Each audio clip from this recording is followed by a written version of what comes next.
L'armée israélienne a de nouveau pris pour cible la capitale libanaise. Nous avons vu une énorme explosion dans cette zone très peuplée de la banlieue sud de Beyrouth, après que les habitants se sont précipités pour fuir la zone, suite à un avertissement lancé par Israël environ une heure plus tôt. Un hangar a été détruit ainsi que les bâtiments environnants.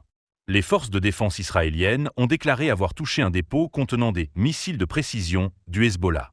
Le président libanais a condamné l'attaque et a exhorté les États-Unis et la France, garants du cessez-le-feu, à intervenir. Mais cette attaque, non provoquée un dimanche après-midi, a une fois de plus ravivé la peur et la panique au sein de la population. Et la question que se posent beaucoup de gens est de savoir quand cela va s'arrêter. En réalité, le Hezbollah est affaibli. Il n'a plus d'armes, plus d'argent et sa capacité de riposte est faible, voire inexistante.